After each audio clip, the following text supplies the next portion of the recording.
नमन प्रणाम। आशा और उम्मीद करता हूँ आप सभी स्वस्थ होंगे। आज मैं नशे के बारे में थोड़ा आपको बताने जा रहा हूँ। आदमी को जीवन में कभी नशा नहीं करना चाहिए। नशा करने से शरीर में नुकसान होता है, परिवार में नुकसान होता है, समाज में इज्जत खराब होती है।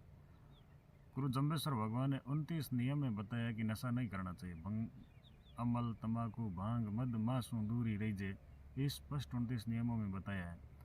और गुरु जम्बेश्वर भगवान ने इसलिए बताया है कि मानव मात्र का कल्याण हो, शरीर की शुद्धि हो, तन की और मन की शुद्धि हो, इसलिए बताया। 29 नियम रखने से गुरु जम्बेश्वर भगवान को कोई पर्सनली फ़ायदा नहीं है। गुरु जम्बेश्वर भगवान ने 29 नियम मानव कल्याण के लिए बनाए हैं और उसमें नशा नहीं करना चाहिए। इस बात पर पुरजोर तरीके से गुरु जम्बेश्वर भगवान ने जोर दिया। गुरु जम्बेश्वर भगवान ने शब्दवाणी में भी कहा कि उत्तम कुली में जाया उत्तम न होइबा कारण क्रिया सारू। अगर आप नशा करते हो और आप उस धर्म और पंथ में दीक्षित हो जिसमें नशा वर्जित बताया गया, फिर भी आप कर रहे हो, तो आप उस धर्म, पंथ और जाति के जन्म से हो, कर्म से नहीं हो। गुरु जम्बेश्वर भगवान ने मानव कल्याण के लिए 29 नियम बनाए थे और 29 नियम रखने से जम्बेश्वर भगवान को कोई फ़ायदा नहीं है। आप लोगों का फ़ायदा होगा, उसमें आप लोगों का भला होगा। नशा करने से एक व्यक्ति अगर कोई नशा करता है तो उसकी तीन पीढ़ियाँ बर्बाद हो जाती है। 3 पीढ़ियाँ इसलिए बर्बाद हो जाती है, जैसे एक 25-30 साल का युवा नशा करता है तो उसके बाप की समाज में कोई इज्जत नहीं रहती है और वो नशा करने वाला बंदा घर में काम नहीं करता है। उसकी आने वाली औलाद उस बाप के सामने देखती है, ना तो वो टाइम से शिक्षा ले पाती है और ना उसको समाज में इज्जत मिलती है। तो एक व्यक्ति जब नशा करता है तो उसकी तीन पीढ़ियाँ बर्बाद होती है। और नशा आजकल सोशल मीडिया पर दिखावे के चक्कर में, रील बनाने के चक्कर में सिगरेट, दारू, गुटखा, हुक्का पीना, तरह तरह के मतलब आधुनिकता में चर्चा में आने के लिए नशे को इस कदर से बढ़ाया जा रहा है कि अपने धर्म, नियम, कानून, संस्कार, कायदे सब भूल रहे हैं और वायरल होने के फ़ायदे के लिए ये सब कर रहे हैं। हमारे बड़े बुजुर्ग पहले नशे के खिलाफ इतने सख्त थे कि किसी को पता चल गया कि उस परिवार में कोई नशा करता है तो वहाँ रिश्तेदारी भी नहीं करते थे। और आज नशा करने वाले को लोगों ने मंच पर जगह दे दी है। उनको जो सबसे बड़े हिस्ट्री शीटर है, तस्कर है, नशे के बहुत बड़े तस्कर है, उन लोगों को एक समाज में नहीं, हर समाज के लोग आगे ला करके उनको सम्मानित कर रहे हैं। वो सम्मानित इसलिए कर रहे हैं कि उनमें समाज की संस्थाओं में पैसों की ज़रूरत होती है, तो वो तस्करी करने वाले 2 नंबर का धंधा करते हैं और पैसा कमा के लाते हैं और वो चंदा दे देते हैं। और आज चंदे के नाम पर समाज और संस्था नामक जो चीज़ें होती है ना, वो सब की सब उन नशेड़ियों के अधीन हो गई है। मेरी तस्कर और नशा करने वालों से निवेदन है कि आप धर्म और पुण्य के कार्य करके भी समाज के अंदर बहुत कुछ दे सकते हो। आज तो समाज के अंदर आप खुद पैसा कमाने के चक्कर में पता नहीं कितने लोगों को बर्बाद कर रहे हो। कभी आप बैठ करके जीवन में इस पर विचार विमर्श कीजिए। जब से आपने नशा शुरू किया तब से आपका परिवार बर्बाद होता जा रहा है और जब से आपने तस्करी शुरू की है तब से समाज, आसपास, भाई, रिश्तेदार, मिलने वाले सब लोगों को आप बर्बाद कर रहे हो और इसका बहुत बड़ा आपको पाप लगेगा।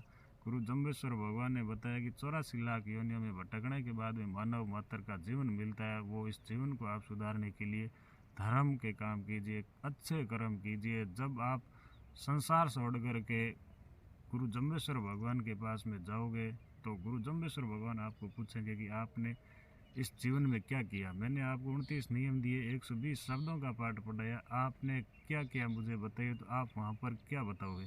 और जब जम्बेश्वर भगवान के सामने आपको आपके किए हुए कर्मों के आधार पर फैसला होगा कि आपको नरक में जाना है या स्वर्ग में जाना है, तो जहाँ आपके पापों की लिस्ट खुलेगी तो वहाँ आपको नरक की ओर धकेला जाएगा। तो उस टाइम आपको क्या फीलिंग होगी। इस चीज़ को जीवन में धारण करके आप आगे का जीवन जिए। नशे के खिलाफ आवाज़ उठाइए। संत लोग कथा करते हैं तो वो वहाँ पर दान की महिमा बताते हैं, क्योंकि संतों को दान मिलने से संस्था उनकी बढ़िया चलती है, धर्मशाला उनकी बढ़िया चलती है, मंदिर उनके बढ़िया चलते हैं। वो सिर्फ दान पे जोर देते हैं। चारों युगों के दाताओं की लिस्ट उन लोगों के पास में होती है। वो कभी नशे के खिलाफ एक आध साधु संत बोल दे तो अलग बात है, बाकी नशे के खिलाफ कभी कोई जोर नहीं देता है। साधु संतों से भी मेरा निवेदन है कि नशे के खिलाफ बोलना चाहिए। और नशा रोकने के लिए सरकार कदम उठा रही है और नशे को बढ़ावा देने के लिए सरकार शराब के ठेके भी बांट रही है, क्योंकि सरकार को इनकम करनी है इस चीज़ से। तो सरकार नशे के ऊपर हाथी के दिखाने वाले दांत की तरह एक तरफ तो पर नशा रोकथाम अधिनियम अभियान चला रही है, तो दूसरी तरफ शराब के ठेके दे रहे हैं।